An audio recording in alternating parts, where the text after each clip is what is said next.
मित्रों, इस वीडियो में हम सामवेद और अथर्ववेद का संक्षिप्त परिचय प्राप्त करेंगे। सबसे पहले सामवेद का परिचय प्राप्त करें।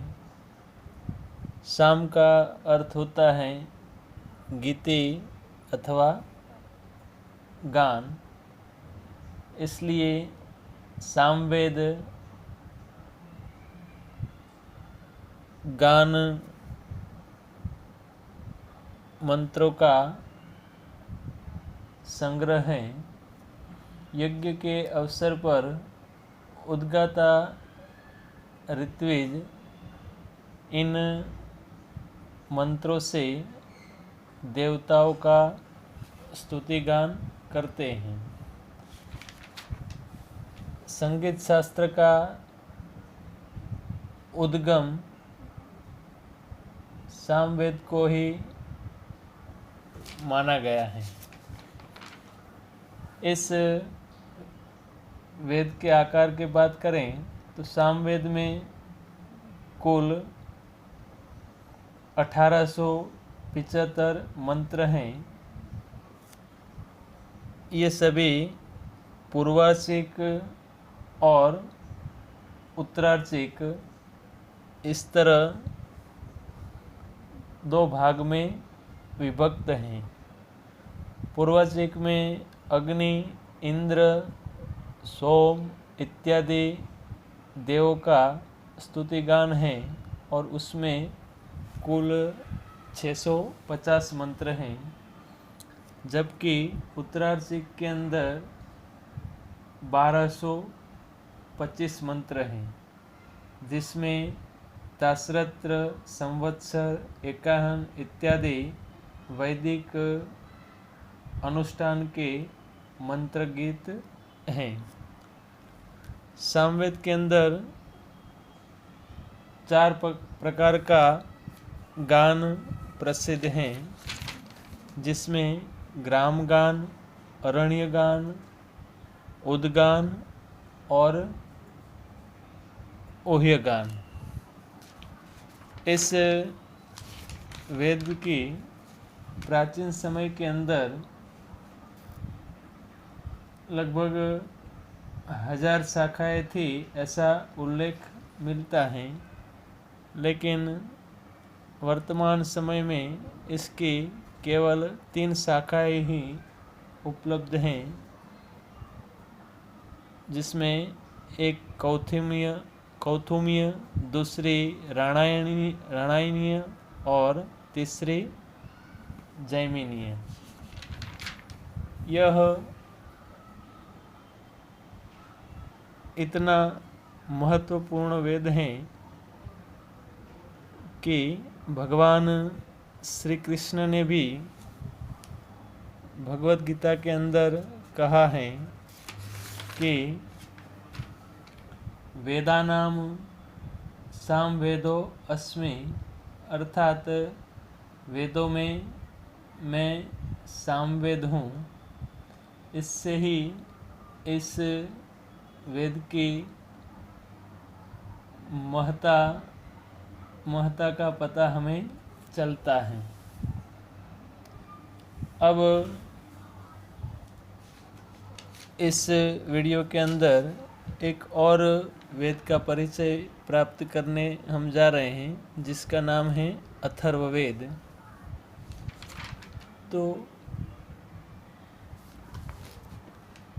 अथर्ववेद जो हैं वह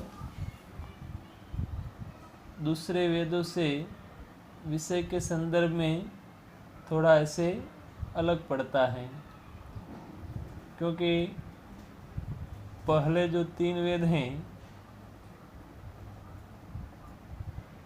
उनका विषय के आधार से उसका नामकरण हुआ है, जबकि इस वेद का नामाभिधान उसके मुख्य दृष्टा ऋषि अथर्वांगिरा के नाम पर से हुआ है। अथर्ववेद के विषय दूसरे वेदों के विषयों से अलग पड़ता है। अब इसका थोड़ा परिचय प्राप्त करें तो कि अथर्वा और अंगिरा नामक ऋषियों ने ज़्यादातर मंत्रों का दर्शन किया है, इसलिए इस वेद को अथर्वांगिरस वेद भी कहा जाता है। अथर्व शब्द यह गति या चेष्टा का अर्थ रखने वाली धातु थर्व से निष्पन्न है, इसलिए गति या चेष्टा के अभाव वाली स्थिति को अथर्व कहते हैं। इसका आशय इस तरह लिया जाता है कि स्थिरता या चित्त वृत्तियों के निरोध रूप योग इत्यादि का उपदेश होने से इसे अथर्ववेद कहा जाता है।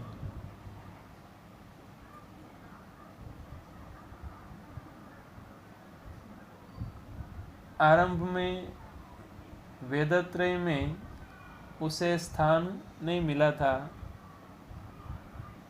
किंतु उसकी महत्ता तथा उपयोगिता का पता चलने पर उसे अन्य 3 वेदों की तरह ही गौरव प्राप्त हुआ है। अब उसका आकार देखें तो अथर्ववेद में कुल 20 कांड हैं और प्रत्येक कांडों में सूक्तों की संख्या कम अधिक हैं।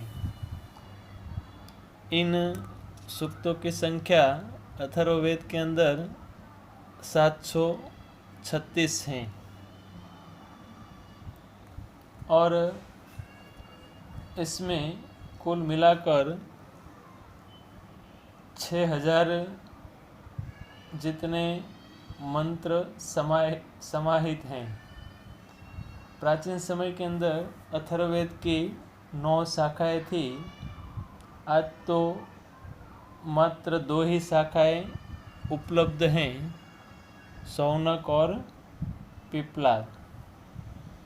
अथर्ववेद के विषय की बात करें तो अथर्ववेद में विविध रोगों से निवृत्ति उपाय, कृषि एवं पशुपालन, राज्य शासन, ब्रह्म विद्या, मातृभूमि गौरव, पितृमेध तथा यज्ञादि के विधान की बातें मुख्य हैं। इस वेद में पृथ्वी सूक्त, काल सूक्त, ब्रह्मचर्य सूक्त, विवाह सूक्त, मधु विद्या सूक्त इत्यादि महत्वपूर्ण सूक्त हैं। अथर्ववेद के विषयों का सामान्य जनजीवन के साथ प्रगाढ़ संबंध है, इसलिए इस वेद को सामान्य जनता का वेद के रूप में भी जाना जाता है। अथर्ववेद में कई सूक्तियाँ प्रसिद्ध हैं, जिसमें से थोड़ी सूक्तियों का हम परिचय यहाँ प्राप्त करें तो कि अनुव्रतः पितुः पुत्रो मात्रा भवतु सम्मनाः, अर्थात पुत्र वह है जो पिता के व्रतों का पालन करे और माता के मनोनुकूल बने। दूसरी एक उक्ति है, शतहस्त समाहर सहस्त्रहस्त समकिर, अर्थात हे मनुष्य सैकड़ों हाथों से एकत्र कर और हजारों हाथ से बांट। तीसरी एक सूक्ति है कि माता भूमि ही पुत्रो अहम पृथिव्याः, अर्थात पृथ्वी मेरी माता है और मैं पृथ्वी का पुत्र हूँ। तो ऐसे विषय के संदर्भ में यह वेद जो हैं बाकी वेदों से अलग पड़ता है।